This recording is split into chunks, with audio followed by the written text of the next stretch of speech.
All right, everyone. You've been listening, you've been waiting, and now the big Rent Ready reveal can finally come to light.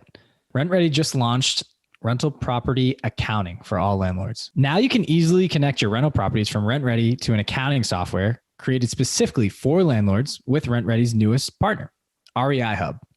So essentially with this, you can automatically transfer properties and charges from your Rent Ready profile. You can track your income and expenses with matching rules and payment templates to speed up your bookkeeping. View your profit and loss cash flow statements by property or unit, and get your portfolio's balance sheet, Schedule E's, and more. It would be so cool to get this all in one place too. We've been doing this on the side. Imagine having this all in one REI hub. Love it. Like that play. So this is something we definitely can use and we will be using. So without further ado, obviously, listeners, we are very excited about this. And there's something a little bit more exciting. More exciting than that? Yeah, way more. We can hook up our listeners. So with that, if you're currently not using Rent Ready, you can sign up using our special code JUICEPOD and get 50% off your Rent Ready subscription. Once you set up your properties, you can add rental properties accounting as a premium feature. If you're currently using Rent Ready, go check out the new accounting features designed to save you time and money while you manage your business. So whether you don't have Rent Ready or you do, you have access to this feature. Make sure to use our code JUICEPOD, that's JUICEPOD, to get your access. And that is found on rentready.com, RENTREDI.com. If this is your first time here, welcome. During our shows, we interview successful entrepreneurs and investors to spread knowledge, advice, and actionable tactics to help others in the pursuit of financial freedom. We discuss successes, failures, systems, motivations, experiences, and key lessons learned along the way in the hopes that these stories help you along your journey. Tune in every Wednesday to get your weekly juice. If you've been here before and like what you've been hearing, please subscribe, share with friends, rate, and leave a review on Apple Podcasts. That goes an extremely long way for us. It's simple. Just click on your podcast app, type in our podcast name, The Weekly Juice, click on the reviews, and let us know what you think. The more ratings we get, the more eyes we'll get in our show, and in turn, we'll be able to provide you all with high-quality guests. You can also find us on Instagram at Weekly Juice Pod for daily content and personal finance tips to assist in your journey towards financial freedom.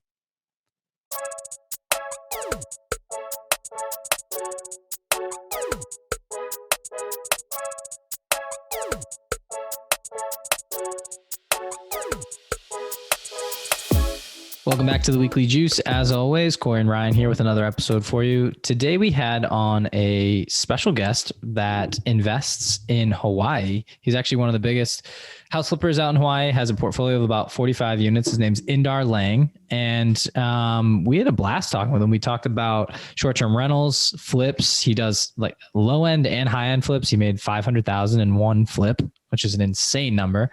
Yeah, Indar is the biggest house flipper in Hawaii, the number one house flipper in Hawaii. And he also invests in Ohio. He has some Airbnbs out there. He's very open with his story. This guy's absolutely killing it. Like when you listen to this episode, you can tell that he knows every single possible exit strategy that you could apply on a property. And he's made money in ways that we've never even thought of making money before, including like at cleaning fees with Airbnb. So he's kind of a money-making machine. He's only 39 years old and has a net worth of just about $10 million. Yes. And he shared that. And I was like, oh, all right. Well, that's motivation for anybody listening, that he just put his mind out there. He set goals, and he's just talking to him. You would never know it. Like, he's just so willing to give back, share, teach. He gives his cell phone number at the end of the episode, just like for people to get in touch with him. And, and he replies to every DM. So definitely a worthwhile episode. It's a little bit longer, but make sure to tune into the whole thing. And without further ado, let's bring in Indar. Indar, officially welcome to the Weekly Juice Podcast. Corey and I are thrilled to have you on here. We've been following your journey for some time now on social. We also just heard your episode on Bigger Pockets podcast, which was amazing. So we noticed you've been making a big splash in the real estate investing industry. So we're excited to have you on to drop some knowledge on our listeners. And if you could just give a brief background on yourself, who you are, where you're from, and then how you got into the real estate investing community. Yeah, thank you guys. Thank you guys for having me on here. It's really a treat, and I'm very honored. And just thankful. I love talking about real estate, man. My wife, we talk to, she hates talking to me about it because that's all I want to talk about, right? All of us. So it's nice to have some people we can share that common knowledge, and talk about it. So absolutely, we're happy to provide that platform for you, man. We can't be your wife. We can't be your wife, but we can definitely help you out in the real estate. Yeah. But my background is born and raised here in Hawaii, beautiful Hawaii, local boy. Come from a very humble beginnings, water catchment, generator. We lived on a farm, lived off the land. We grew papayas, and my parents grew marijuana back in the 70s. That was fine, of course. So I grew up from humble beginnings, and I always wanted more in life, and got an electrical engineering degree. That wasn't enough. I wanted a millionaire, and real estate is that leverage to take you to the next life, level in life. And I started hanging around, multimillionaire people. And I always ask, well, what did they do? Or how'd you get there? Either one, they had real estate in their portfolio, or two, they did real estate to get there. And I'm a big advocate in every avenue of real estate. There's a lot of gurus and people talk how wholesaling is better, or how, this is better than that. And to me, I think any avenue of real estate, even being an agent, is great. It gets you to that $1 million, lifestyle, that $1 million status, I guess you can say. So yeah, I got an engineering degree. Yeah, great and all. And, $150,000 a year job, which would be great, but that wasn't enough. Went and got a contractor's license. I working for my dad's company running construction.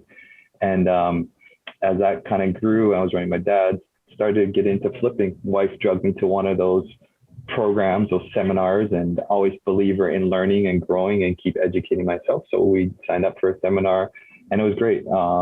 It led me into we got our first flip at that time. We did our first own private little property. We bought it for $220,000, and that's a box in Hawaii. In Hawaii, $220,000 is a 500 square foot box. Right. Lived in it with my wife, and we painted it, cleaned it up ourselves, and DIY'd it all ourselves, and sold it in 2 years. After 2 years, you don't pay any capital gain, guys. Anyone listening out there, if you live in a property primarily for 2 years, you don't pay any of that profit. So we made 90 grand tax free. Instead of taking that money to go and do another, buy another place, we took that money and started flipping. So a lot of people ask, like, how do you start in this business? Right there, that's how you start. You go to the bank, you see what the bank will give you, whatever they'll give you. They give you, I don't know, $80,000. You go buy something for $80,000 and you live in it. You do it yourself. You'll hear so much gurus talk about it, that's how they all started, with just lines from the bank. It's such the easiest way to start, is to get money, free money from the bank. So much first-time home buyer programs. Absolutely. I think let's go to like your current portfolio now, and then way we can kind of work backwards, because you're known as one of the biggest investors and flippers in Hawaii, and that's a pretty cool honor. So what does your current portfolio look like now? Like, what type of deals are you doing, whether it's flipping or the buy and hold? And then we'll kind of maybe work backwards to how you got to that point. Yeah. So we're the largest flippers here in Hawaii. We've been doing it since 2013, 2015 full time. We've done about 90 flips here in Hawaii, and I think we're just shy about 100 million in buy and sell of transactions. So we've been flipping for a long time. I've done some really hard ones, the ones that no one wants, and that's kind of helped me grow into this business. Is you find the hard deals that no one wants, and every other deal gets easy, almost, in a sense. When I first started, no one was scaling Hawaii. Everyone said, you can't scale Hawaii. You can't do more than 2, 3, 4 a year. And to me, those people that were telling me that didn't have more than what I had. So I never listened to them. I listened to the guys who had millions of dollars, and they said, you won the Super Bowl. You figured out how to flip homes in Hawaii. Now you just got to figure out how to scale it. And I always had those mentors that I would only listen to that would have more money than me, because I had naysayers, family, friends, people who didn't have millions of dollars. And they were always naysayers that I could not. So that mindset of, I can figure it out, the abundance, mindset really helped me stem to growing to where we're at now. even That's a into huge point to bring up, not to cut you off. I think just for people listening too, that goes to like personal finance in general. It's like a lot of people are getting lessons from their parents or people in their sphere that aren't where they want to be. So you're getting this, you know, I don't want to say bad advice, but most of the time it is a skewed view on reality, or like what it takes to be successful or to get to that height that you want to get to, right? You mentioned the $1 million. And so a lot of people that are trying to get there, they're leaning on people that have never made more than 50 grand and have never invested, and just, it's not surrounding themselves with. And they almost bring you down, because it's the mindset of, if I can't figure it out, how come you can't, you know? And that's the mindset of people, is like, but in real estate, it's such an easy thing to grasp and understand. It's very easy to understand. It's just hard to implement and do. And I think that's the shortcomings of a lot of people's action. Well, with the internet now, I think if you're talking 25, 30 years ago, the building the network is pretty difficult, and you're kind of not like you're stuck with the people that you're stuck with, because you can still get on a phone call or get on a plane and go see these people. But like the conversation that we're even having right now is all possible because of networking and real estate and the internet. So surrounding yourself with those people that you want to be surrounded with has never been easier in the history of time. Right. So if you're sitting there and you're listening to this and you're saying, well, I want to be that $1 million person too. Well, go on Instagram and start researching people that are doing this, message them, provide value, become organically within this inner circle. And then those people can be in the people that are leading you there, and not exactly. Like family, right? I get that so much. I have a lot of people on my Instagram that message me, and I take the time and I talk to them because I want to add value to this dude behind me right here. He came and added value to me one day in a little meetup, and I took the time and showed him under my wing, and he blossomed into one of my main guys. Go back to that mindset we were just talking about of so the next part of me is I started getting into rentals later on after flipping, because I was an idiot and I just thought, make the money now. I wanted money now, wanted now. And I didn't realize the value of rentals. And now I realize the value of rentals. And I had that mindset at the beginning that I couldn't find rentals in Hawaii. Hawaii's too expensive. Average price of a house just hit $1 million. So the cash flow, we follow a 1% rule, guys. Anyone out there, Google 1% rule, quick way to analyze a rental. A little tip, use that 1% rule. And then we buy in at 70% of the value so we can BRRRR it out. So I thought, I can't find those deals in Hawaii. They don't exist. And I couldn't when I had that mindset. But maybe 2-3 years ago, when I changed that mindset, deals just started popping up. And now we have 45 doors today, across the United States. And we're working on 160 home purchase. I don't think that one we're going to come to agreement. And we're working on another $22 million deal. This is a combination of 4 buildings. It's 1 retail and 3 office buildings. So we're working on some larger deals. We're in Missouri. We're working on another huge combination. So we're doing some big, huge buys now. But then I have my team behind us who are doing a lot of wholesaling. We're wholesaling across 10 different states. So we buy property. So wholesaling is really cool. So anyone listening out there, great way to start the business is either wholesale or wholetailing, we call it, is the next kind of level. Wholesaling, of course, is we buy a property and we want to assign it to another investor, and we make that 10 grand assignment fee, right?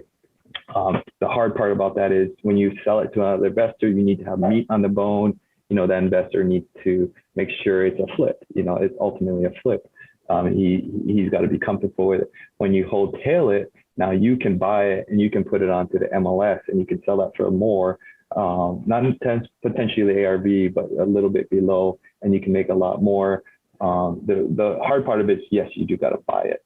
But now when you're on the MLS, you're in front of the nation. You're in front of everybody. When you're in front of just investors, that's, a small pool of people. But when you're in front of the whole United States, it's a lot bigger pool of people. So right now, with the market being so hot as it is, it's a better avenue to get into if you can afford to buy some of these properties. That's interesting. You're just kind of explaining the difference between wholesaling and wholetailing. And wholesaling is almost like a quick transfer of it, and you don't even have to hold title. You don't own the property, right? But at wholetailing, you are purchasing the property. And we've heard a lot of people who are into flipping and burring that do this, that think for their whatever their needs are, whatever their criteria is, it may not meet that, but okay, I can make $5,000, $10,000, $12,000, whatever it is, if it meets somebody else's criteria. Is that how you see that playing a factor in your portfolio?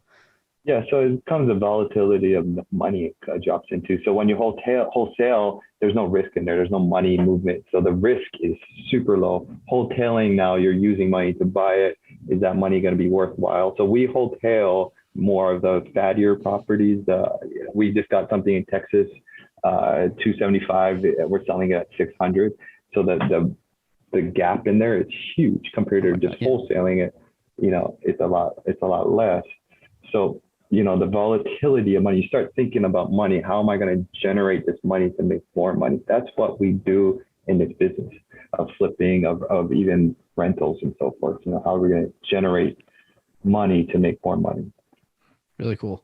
I want to touch on, I think because we're talking about flips in general, we did wholetailing, wholesaling. Let's talk flips. And then eventually I do want to get on the short-term rentals and talk Airbnbs. But before we get there, because I know you have a couple in your portfolio, can you talk about how you estimate rehab costs? Because we know there's books out there, and it's just, I don't know if you can give any nitty-gritty tips for people that are looking to do this, because we find that a lot of investors have it's their own cookie cutter way of once they find what works for them in their market, they keep repeating the same process over and over. We use these counters, these floors, XYZ. What's your kind of behind the scenes tactics that you use?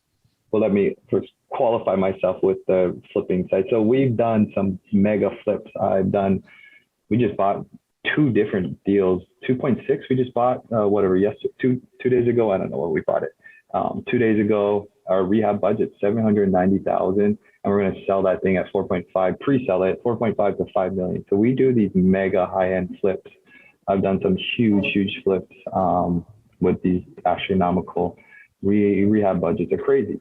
So I do have a contractor's license. I am licensed contractor, so I have that background. So in the rehab budget of some of these deals, you got to know your numbers, of course. You got to understand some of the costs behind it, and some little tricks and tips out there for you new guys, just to know in the industry what the contractor is looking for. I can tell you. So generally, a contractor, this is how you would figure out the price.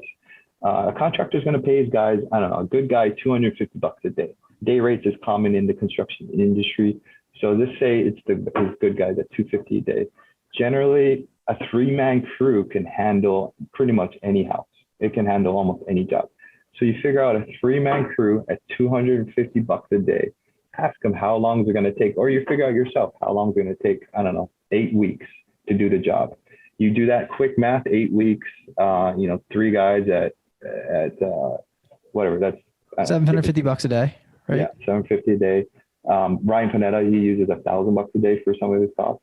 So that cost. Now you can really quickly figure out a cost. And that's more be just labor. You throw materials in there. So you can figure out the labor costs really quickly with a contractor. Contractors like that. They just want to tell you the labor price. If you can take the material costs away from them, they're going to love that. And the sense is they don't know what kind of material you're going to pick, or they don't know what they're going to budget. So they're going to mark up material more so. But if you can say, hey, I'll pay for all the material, you just give me your labor price. It's a win-win for both sides. I used to bid on jobs, and when we bid, we wouldn't know the material. So we would mark it up 30% to cover our butts. You got to mark it up, and then, people out there looking for contractors, best place to go. I just did this. You go to Home Depot and you look for the guys. If you go early in the morning, you look for the guys, the bust up truck, we would say, the pukas, the holes in his shirt, the dirty, grungy guys. Yeah. Those are the guys you want, man. Those are the guys that are cheaper. The guy with a nice truck, a nice shirt, he's got an office, he's got a secretary, and you got to pay for that. He's going to hire that guy with a bust up, with a piece of crap truck. So you just want, there's a fine line, of course, what you want, but in the flipping world, we're more for cost effective.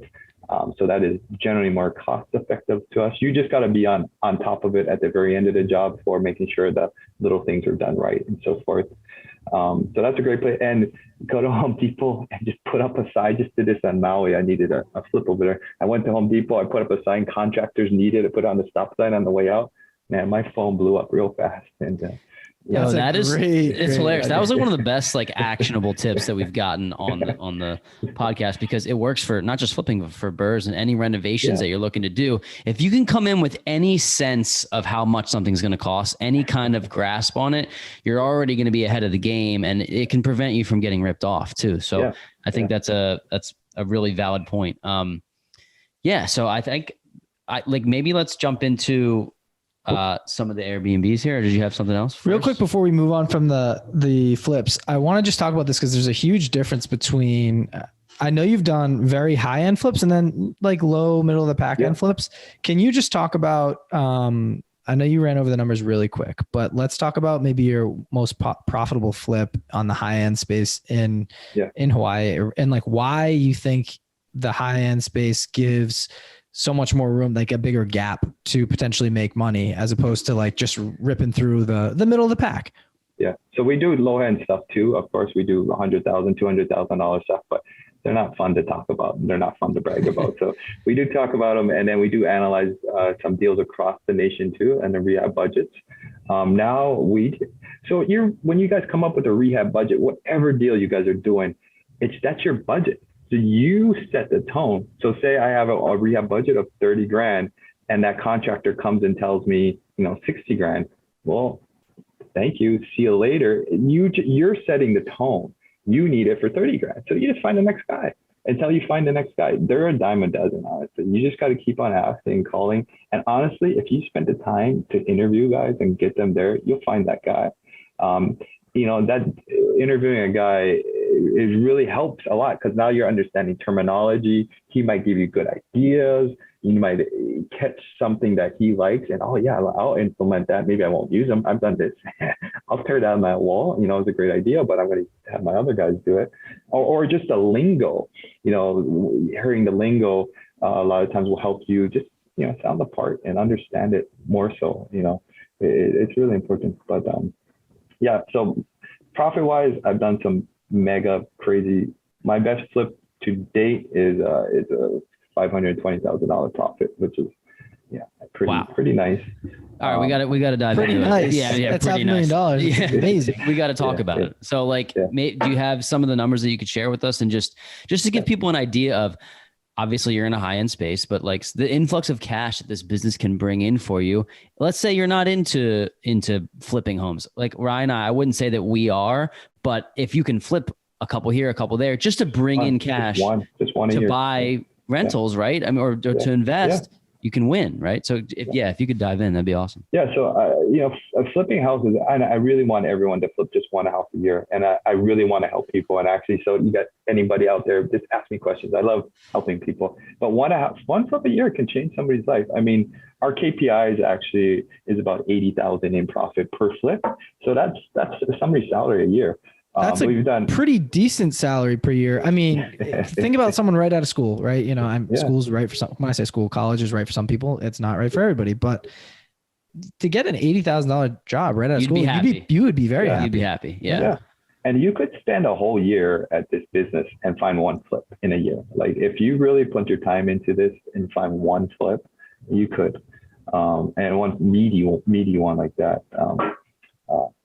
We didn't start so I run 15, 16 flips at a time right now here in Hawaii, plus a million shit. So we didn't start like that. We started with just one flip, 2, 3 the next year, 4, 5 the next year. We didn't just get here overnight. So we've been plugging away at this kind of stuff. And I didn't make those big returns at the beginning, of course. My third flip ever, I lost 80 grand. And that was a kick. That was a kick in the balls for sure. I felt that. You're going to have to talk to us about these flips and teach us, because we just did. You're saying you're managing 15 or 16 at one time. When I say we don't do flips, we did a BRRRR, I guess you could call it. We didn't rehab, or we didn't refinance. A BRRRR is a flip. Yeah, exactly. And it was It was a process. I mean, we just didn't know what we were doing, but we weren't afraid. I'll tell you that's the one thing. We weren't afraid, but it was like, damn, to manage multiple of these at one time, it's obviously you have the systems and the people in place to do so, but it was I was honestly, I was like you guys at the beginning. I was doing it myself. I was running Home Depot 15 times a day. You go to Home Depot, you drop off something, and the contractor is like, can you go right back there? I'm like, yeah, and they don't want to go pick it up. They're like, yeah, no, I'm just gonna stay here. You go pick it up, and like, it's like, dude, like I can come supervise this job, but you're kind of doing it. Being your own GC and like we did it DIYing, it's brutal to be honest. You think you're saving money. You think you are saving money, but then what is your value your time? So time. Right. Another tip is, what do you value your time at? Is your time valued at? Like, I love landscaping. I actually like doing my yard. Is my time valued at $15 an hour doing a yard? Or is it at $500 an hour is what my time is valued at? And, is that a time task that I should be doing? Yeah, exactly. The numbers. We got to talk about the numbers before so that huge flip I did. We bought it at about 700,000, 790, I think 760 it was. I found it on an auction actually, and no one wanted it. There was a person in the house. She was foreclosed on in 2009, and I bought this thing in 2019. So she was living there a long time for free, and no one could get her out. And the banks don't want to deal with it. It's a very hard process here in Hawaii to deal with people because they have a lot more rights.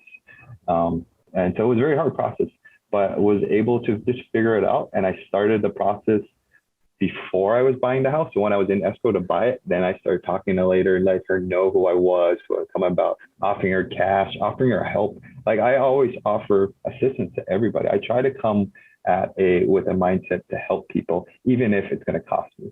So what? I'll pay $2-3 to move people out, or pay lawyers. So I'd rather help people out of the bad situation and give the money to them.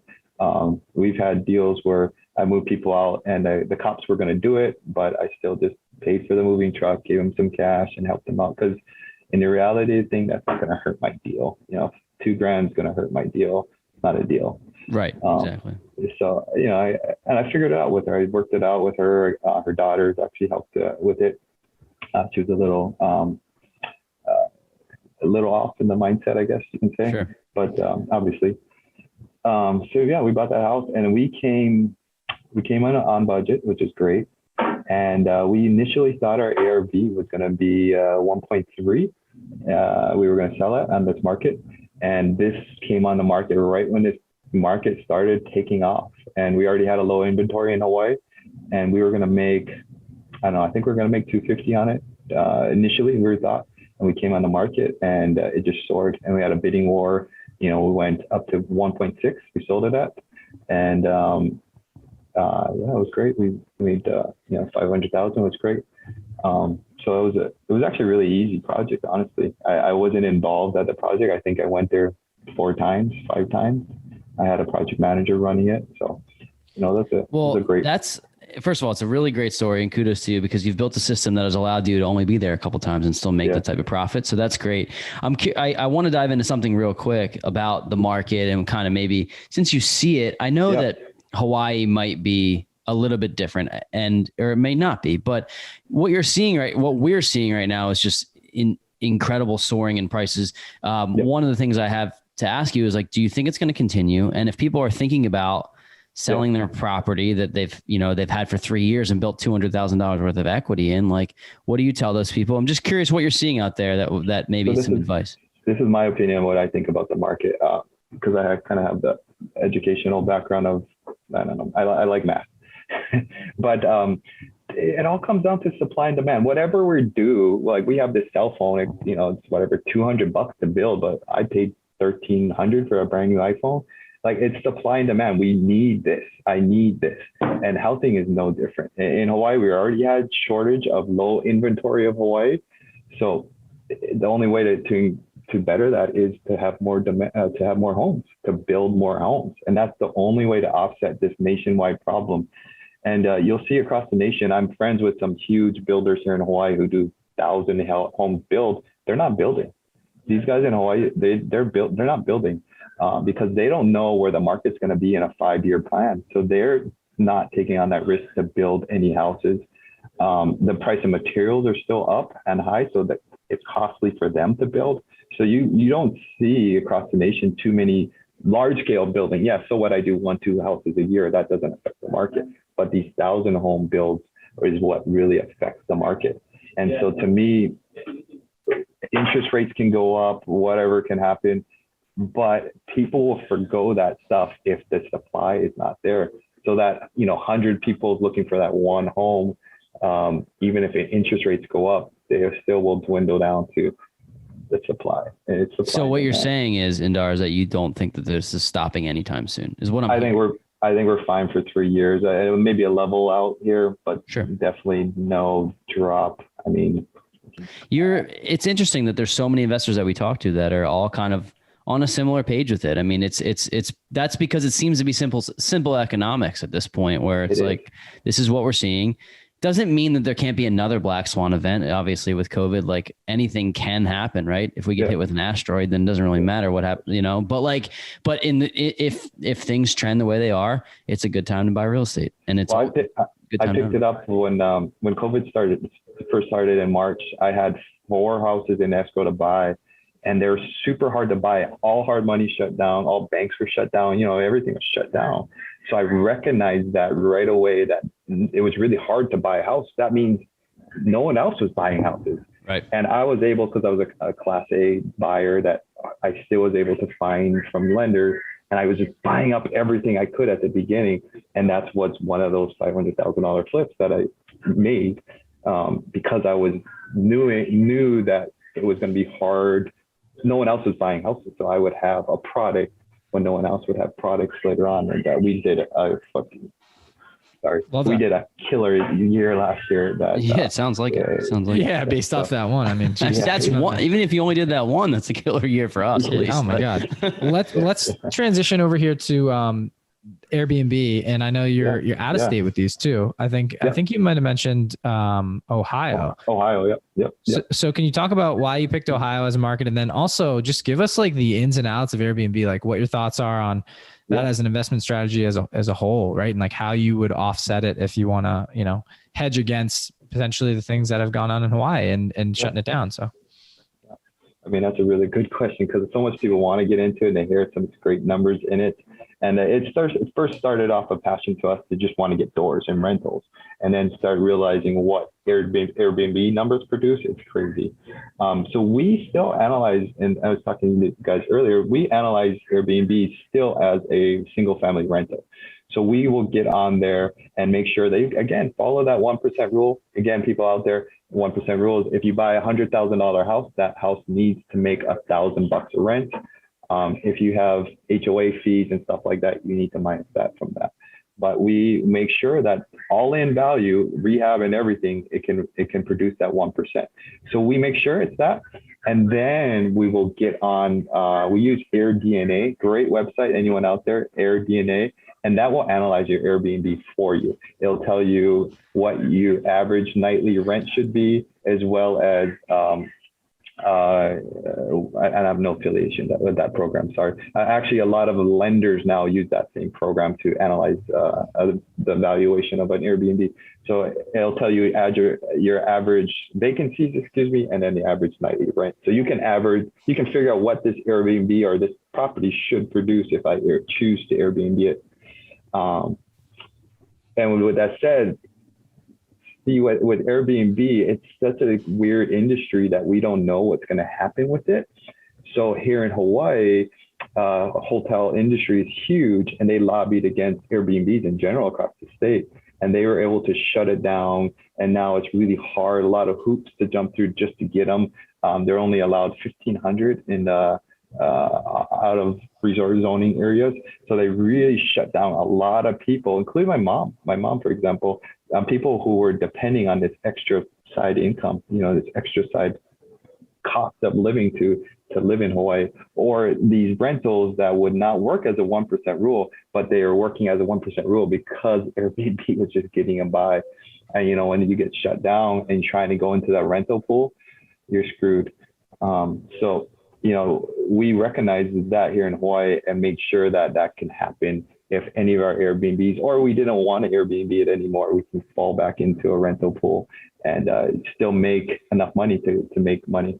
So could you talk about a little bit about, I guess, why Ohio? And then also, I imagine since you're so far away, have you hired a management company? Because I know these management companies, rather than charging 10% to manage a long-term rental, a lot of times they're charging 20 to 25% to manage it. Are you hiring 30. those? I've heard 30. I've heard 30%.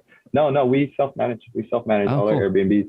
I use a great app. I don't know why I'm plugging these apps. I need to get some. Maybe they'll sponsor you after the episode. I use IGMS. IGMS is really a great app. I signed up for one of those. It was an Airbnb actually program guru guy, and that was my big takeaway out of it was using that app. So IGMS really got helps some value. Yeah. So it's really great. I'm like a super host on Airbnb. I comment. I have a perfect comment. I'm never on there. So it automates everything. So as long as you have a response, when anyone asks a question, you have a response and similar to answer. Sometimes your answer doesn't have to be exact. As long as you have a response, you become a super host. So I'm a super host, and I'm never on there. I do have a partner in Ohio, and he's managing that, more so the cleaning side of it. But IGMS also manages our cleaners, so our cleaners can jump on there. They can see what cleaning is coming up. It's notifying them, to keep it all in-house, and then they're managing as well. So, what are you seeing for your cash flow numbers out in the Ohio deal? Really good. It's crazy amount of good. We don't have as high vacancies as I do in Hawaii, so I have 3 here in Hawaii. I'm buying 2 more. I just put an offer for 2 actually just about an hour ago. 2 more Airbnbs. Nice.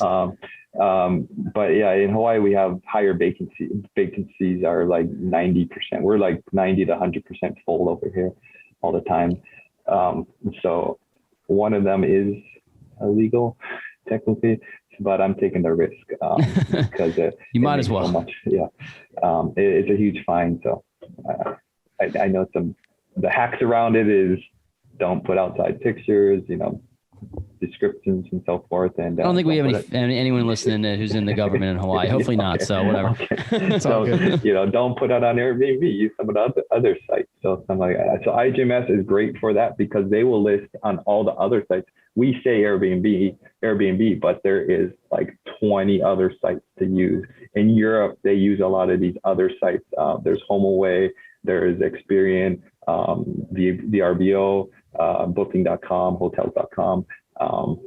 There's a scam one. Be careful. Find your home. Find something. Find the scam website. But so Airbnb, you're only maximizing maybe 80% of the market. You want to grab that other 20% to really maximize your Airbnb. So we make sure we're on all the platforms, and that software is making sure managing the schedule all the time of all of that, and automating the whole thing. And then we train our cleaners to make sure our cleaners are not just necessarily cleaning it, but the supplies and the things that need to be fixed, and they're really self-running it. I also have Turo. I have a car. I attach a vehicle to some of my Airbnbs in Hawaii to make it a kind of a one-stop shop. You're going to need a car when you come to Hawaii too. I got a brand new minivan, and when they check in, so everything's automated. When people check in, it sends something this, ask them how's their stay going, can I help you with anything? Like I'm like in their face all the time. And one of the automations is, hey, we have a minivan if you want to stay with us.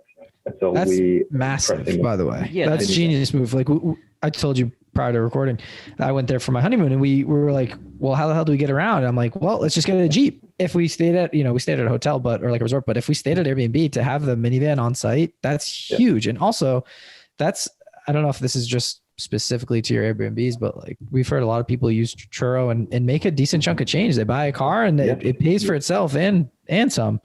And attaching it to your Airbnb seems genius. Yeah. Actually, so the Jeep is the number 1 car in Hawaii, or the minivan. So it's actually either minivan or Hawaii. There you go.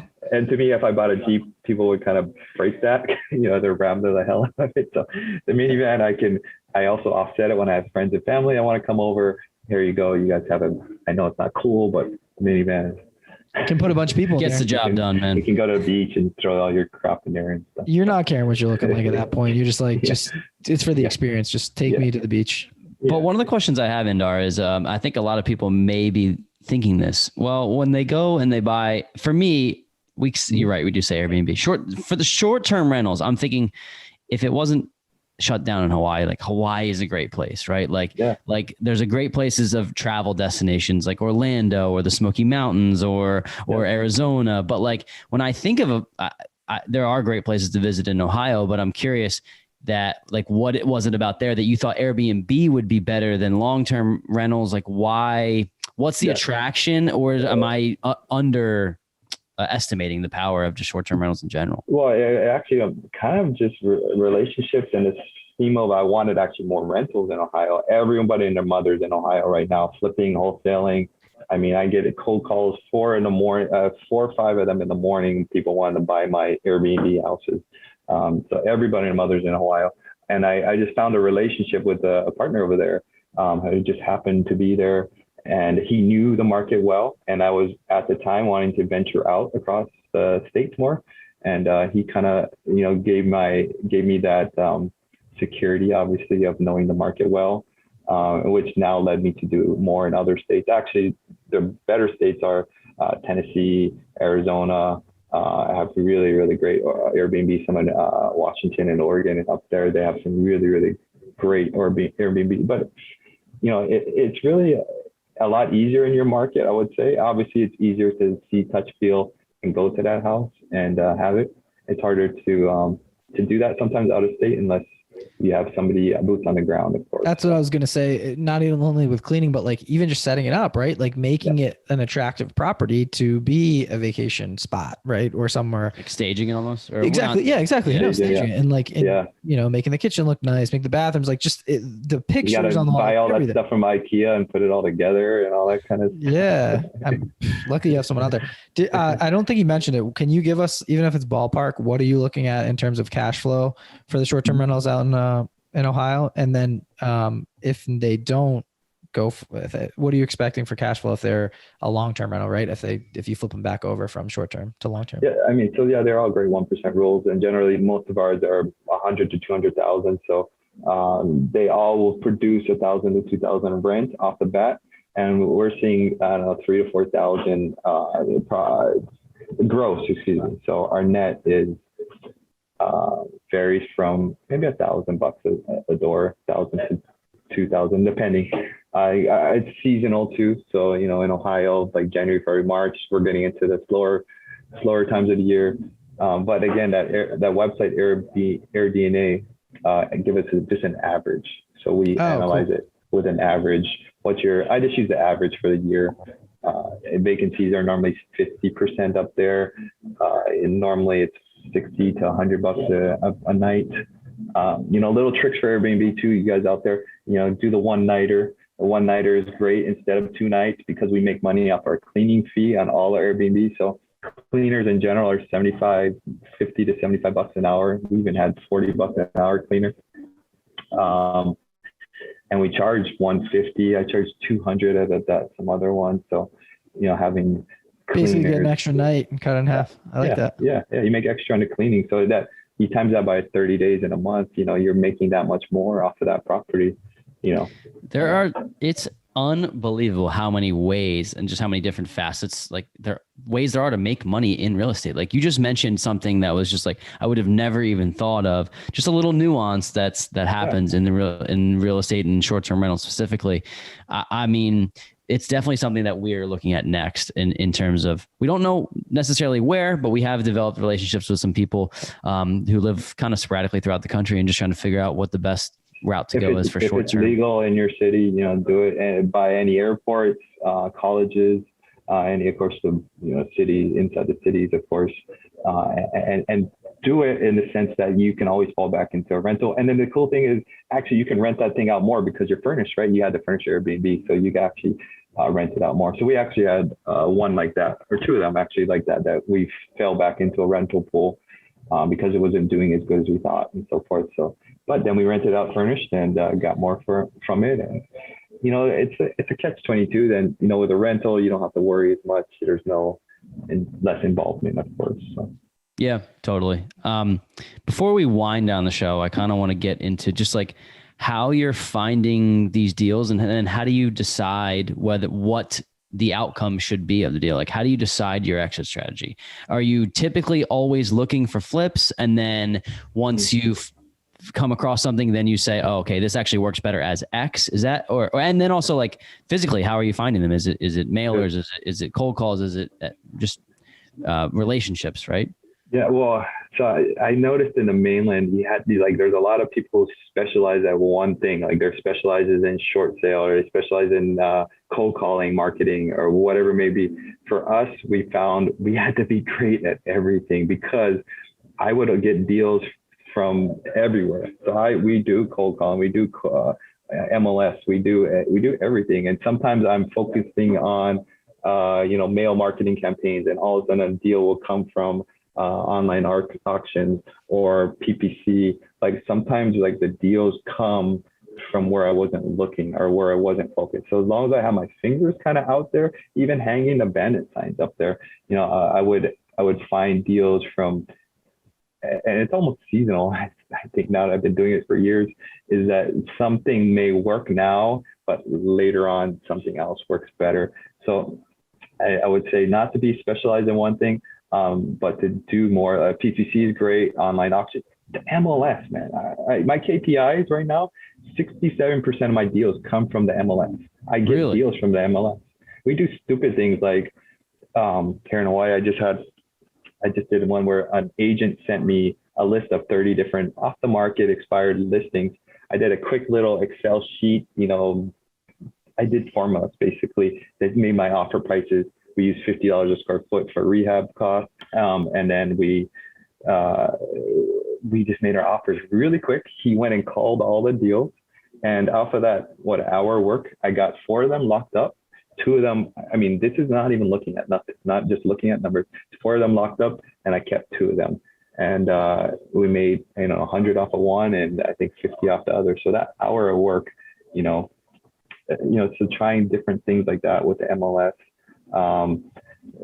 Relationships, we cold call agents. We want agents to work with us. I give the agent an opportunity to sell our houses so they can make both sides of it. We had an agent just do a deal with us. He bought it. We bought it for 2.2. He made the buy and the sell. This is as an agent. He made the buy and the sell. Then he sold it to us. We did nothing to the house. We turned around and put it, not even back on the market. We were in escrow as we bought it. So we sold it right back at 2.6, did nothing, made $100,000.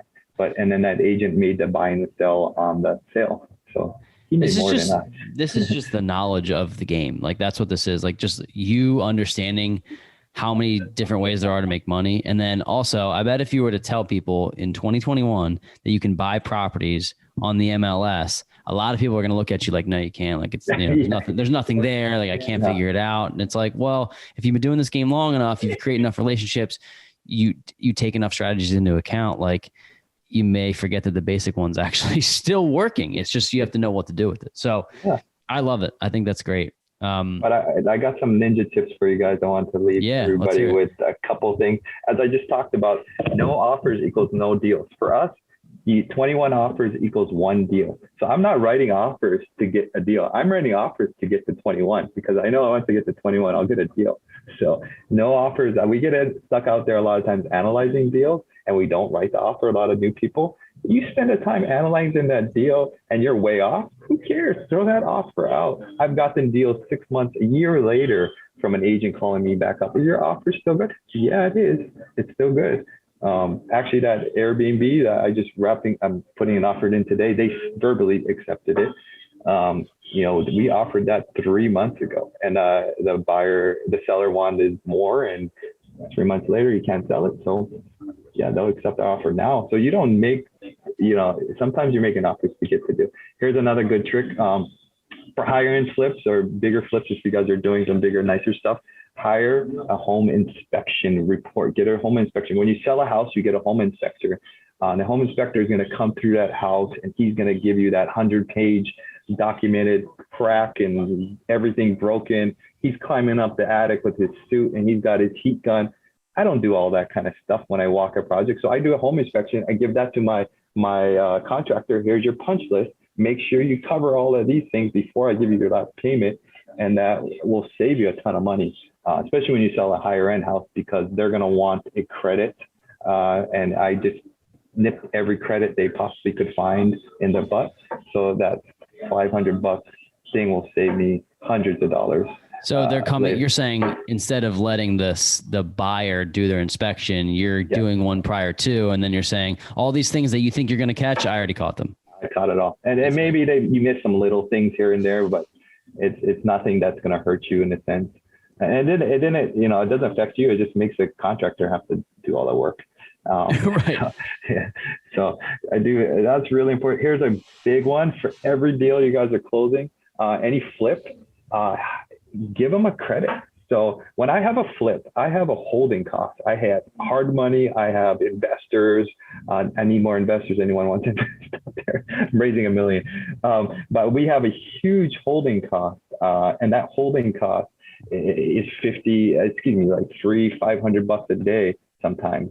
So I know my daily holding costs. So I give $100 credit for guys to close sooner. So when we're selling a house, if they can close a day sooner, that's saving us.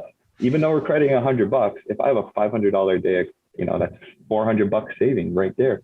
So I will give a huge saving to help people close sooner. And then they want to move into the house sooner. They want to close sooner normally. So they'll push the lender. So that little trick right there really helps, just save a little bit of time and energy and help it close faster.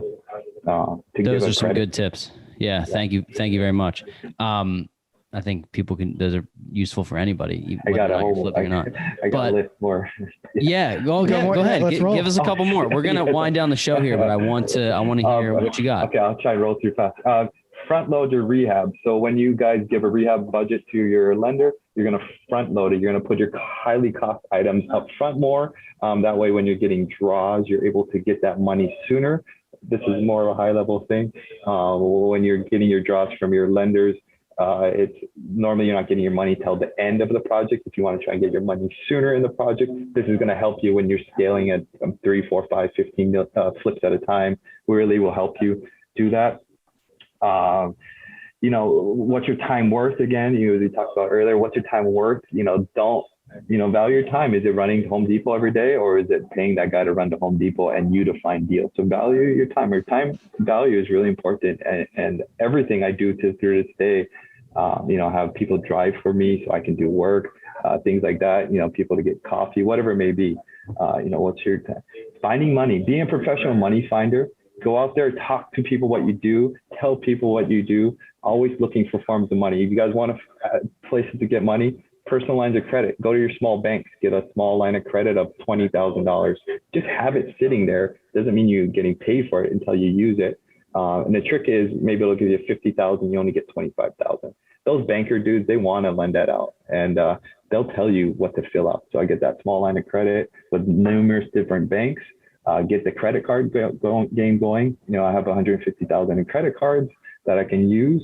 You can use a company called Plastic, PLAS, with plastic with a Q, and that will allow you to draw money off your credit cards. So then this is just ways to get money to do more. Obviously we can get bank money, but we can do HELOCs from our house. So all that kind of stuff. That's really, these are so insightful. By the way. Yeah, I'm a ninja. These are really quick before I know you probably have a couple more, which is great. We talking about getting private money or just lines of credit and all that. You mentioned to us earlier in the episode that you have a plethora of resources for cash, right? And people, do you private lend on certain deals? Like if you find an investor or a deal that you potentially would want to go in on with someone, do you lend out to them? And then how are you I more bring private money and lenders into us. That's what we're doing. We're doing some mega deals. So we need more people. I will JV with people and I will help raise the funds. I have really great rates with hard money lenders.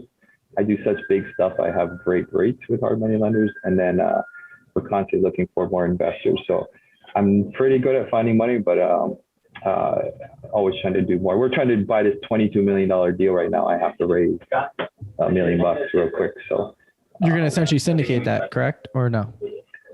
No. No. So we're actually not syndicating that. So Wow. it's a high level strategy in how we're buying the deal. Basically, I got to bring $1 million to the table, and we'll get it for 22 million. So wow, pretty cool. Yeah, and we're gonna very cool. We're gonna own it outright.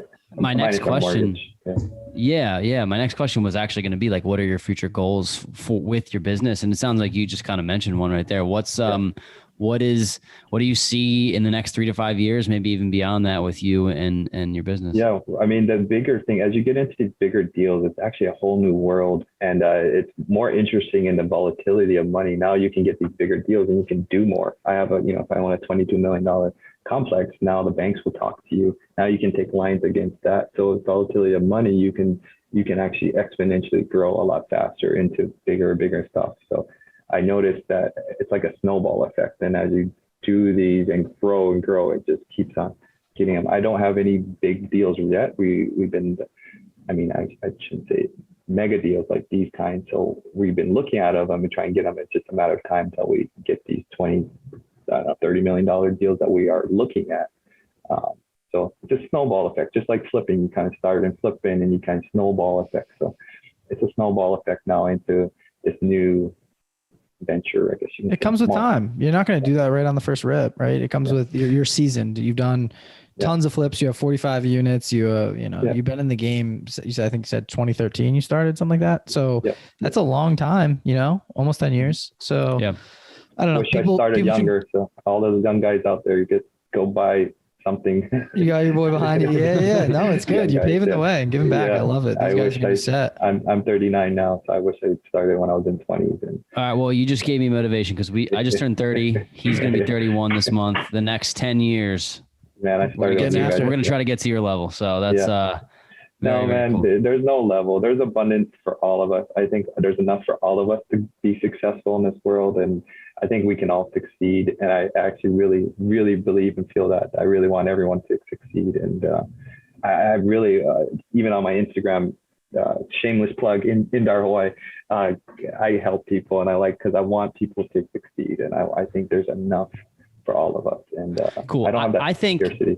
I totally think you're right. And by the way, we're gonna plug you at the end of the show too, because I think people are gonna hear these ninja tips and they're gonna be like, I gotta reach out to this guy. I gotta learn what he's doing. Yeah. And that kind of brings us to the second to last segment of the show. We're gonna get to know you a little bit more personally before we let you get out of here. It's called the Core Four. So 4 questions. Sure. The first question is, what is your favorite real estate or business book that's kind of helped you along your journey? Yes. I mean, everyone's got the same answer probably. If it's Rich Dad Poor Dad, then yeah. I mean, that was an eye opener, of course, for everybody who starts in this business, because it gives you the mindset change of assets and liabilities. I think that's why it's everybody's core belief, because we are taught as kids to go to get a job and to work for others, right? We're taught to trade time for money instead of realizing that we can trade money to make more money. And I think that was one of the core beliefs. There's so much great books out there. I want to say, instead of saying a great book, I would say start listening to books and go on to books on tape and listening to high speed. So I listen to books, at 1.5 and I'm trying to just constantly, instead of driving and listening to radio, I'm listening to a book. And when I go to the gym, I'm listening to a book or a podcast too. So cool. Love that. Always learning, always growing, Yeah, you got to keep sharpen the axe, they say. That's right. So second question is, if you had an additional $50,000 handed to you right now, lump sum, not like paid over time, not like given to you, discretionary. It's essentially like me just handing you 50 G's. What are you going to do with that? Would you invest it? Would you spend it? Think of like a pie chart. How would you distribute that? 50 grand is not much to me. Yeah, we were gonna say that. Ask the guys behind you. I was looking at him. And I was like, I think we should up this this cost. 500. But okay, then would you buy something cool? No. Like, No, I would shove it into a quick rental. Yeah, I would shove it into a quick rental, and more so for the tax write-off. So I buy rentals now for the write-offs and for the people think rentals are, sorry, tangent here. Rentals are great for the cash flow. That's like a quarter of it. Rentals are great. We just did a cost segregation. So we took 11 rentals that we had. We did a cost segregation that saved us $600,000. So we showed that to our IRS tax guys. Now we didn't have to pay $600,000 in taxes. We paid no money in taxes because of that study. That's huge. And then that's a cheap one avenue. And then the renter's paying down your rental, of course. And here in Hawaii, appreciation is huge. People used to buy deals in Hawaii for the appreciation, nothing else. They would buy at market. My own personal condo that I do keep rolling up into a bigger and bigger house. We're in $1 million house now, but my condo we bought at $430,000, lived in it 3 years, and sold it at $700,000. 3 years, that's $100,000 a year in appreciation. Wow. So I didn't do nothing, and I owned a property and made $100,000 a year just by appreciation. So the other avenues of rentals is more so why I want to push people into getting your own rental, because you can offset anything else you do. Check out a cost seg study, if you guys haven't heard about that. Very cool. Shout out to a cost segregation study. I think we know we're saving money on in taxes, but we don't exactly know how. So we know. You guys got your rentals, so you guys should do a cost seg study. Only if the rental's more than 90,000 worth, but it's worth it's like $1,000 for the per house to do it. It's worth it because you guys will save a lot of tax credit. Yeah, our rentals are, they're definitely worth more than that. So very cool. And because Biden might get rid of the cost segregation, you better do it now before. The thing is, you can do it now and you can save it and do it later, save it for later kind of thing. Okay. It's worth. Very cool. Very cool. Worth the money. I wasn't sure myself because it costs a lot, but I was like, best money ever spent. Cool. Third question. What's been your biggest mistake, Indar, over your investing journey, and how have you learned from it? I mean, I talked earlier, I had a flip, I lost 80 grand on it. And that really kicked myself in the pants. I felt like a gut checking and get kicked in the balls. Like I felt that for a year, man, 80 grand. And that was my third flip ever. We were just starting out. I was off on the ARV kind of pushing. This was, I don't know, we were trying to sell in a hard market. This was selling. This one was 2017 it took us 2 years to sell. 17, 18, we're trying to sell this thing. But you know what? I love talking to people that lost on a deal, because to me, if no one's ever lost in a deal, you never have not done a deal. And I value that, people that can recover and keep moving forward in this business, because most people would just call it quits. And, the 80 grand was a kick in the ball, and I paid all my investors back, and they all invest with me today. So taking that and just take it in on the chin and moving up, keep moving forward in this business, because there is those moments in this business that you can't get away from. Imagine if you quit there, because I bet you're going to say 80% of, I'm just throwing out a number, 80% of people might have just been like, this sucks. I'm not doing this anymore. And you wouldn't have then had the opportunity to say, well, 50 grand is not a lot of money to me. Well, it makes 80 grand. Every flip you do now is an average of 80 grand, right? Yeah, like think about that. There you go. Yeah. I'll take one hit to move up tenfold. I made 90 grand on the next flip right back. So I bounced back and I made it, but I still felt that. Yeah, I can imagine. Well, thanks for sharing. Last question on the core four, a little bit more of a thinker, but what do you want your legacy to be? Like, why are you doing all this? What gets you out of bed every morning? And what are you hoping to kind of leave the world with?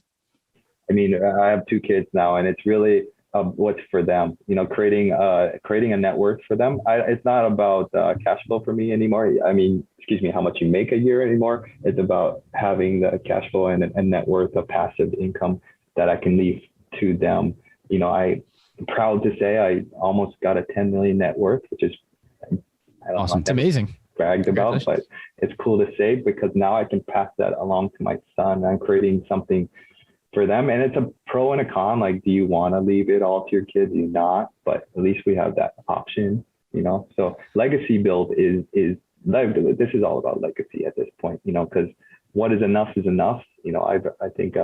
I think we've reached that point already. So now it's just a legacy build. Well, it's crazy, man, because you're 39. So just based on normal compounding interest, I mean, that's going to be 50 million in no time almost. Not to mitigate how hard it is to work, but when you get to the level that you're at, the compounding kind of just takes over at that point. So it's amazing. Yeah, it really is. Congrats. Yeah.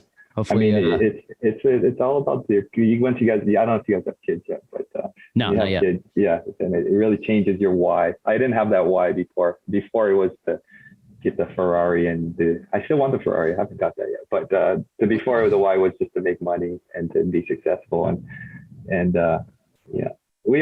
all about the money. If somebody BS's you and says it's not about the money, they're BS. When I hear well, yeah, I think it just gives you that option. The options. Yeah, I heard a realtor the other day told me, "Oh yeah, I like helping people." I was like, "Yes, I like going. I surf and I like paddling. That's what I want to do every day." But I need to make money. I need to. Yeah. Exactly. Very cool. And true. Cool. So we made it to the last drop.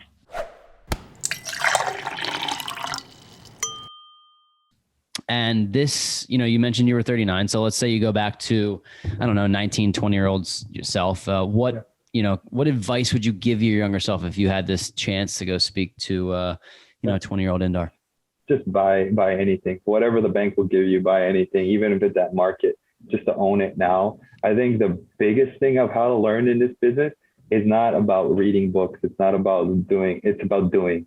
And that was my problem. I think I was too caught up in trying to learn and trying to be the best and understand the most and know. There's this dude out there I know that this dude knows way more stuff than me. He's like the expert, and I can talk to this dude forever, but he doesn't have he won't pull the trigger. So the knowing is not what it is. It's about pulling the trigger and just getting one deal. Like one flip is like popping your cherry, man. It's like blows your mind. Yeah. Like after you do one, it's like it really opens the door to understanding this game. But it's hard. It's hard to pull the trigger. It's hard. Everyone's weakness, including mine. It's difficult, but once you do it, you kind of get that trained muscle memory, and you're able to do it over and over. And even in our small portfolio, I've realized it's getting easier. It's actually getting easier to buy. You guys are going to snowball. You guys are going to snowball so fast, and you already have the mindset to keep growing it. It's just you're pulling and doing it. Yeah. Thanks, man. Well, thanks for sharing. And I think it was a pleasure having you on. If let's say people really enjoyed your story, which I'm sure pretty much everybody listening probably did, and they want to get in touch with you, they want to learn more about you, they want to network. Sure. What's the best way for people to get in touch with you? Just go to my Instagram, Indar Hawaii, or Facebook, Indar Hawaii, or of course, text me, 808-989-2323, or indar@ourhomeinvestments.com. But I spend every morning about 30 minutes to an hour answering all my Instagram. So don't be shy on there. People just message me on there. I love talking, communicating on there. I kind of use it as my text platform at this point in a sense. Yeah. We all have to be on there. Amazing, man. Yeah. Thank you so much for coming on. Your story is really inspiring, and you're doing it in a market where people think it's not possible. So everyone can do this. Everyone can do this business. It's your mindset. If you think there's no deals in your market, there's no deals in your market. If you think there are. And it's just changing that mindset of abundance and, knowing that. But thank you guys.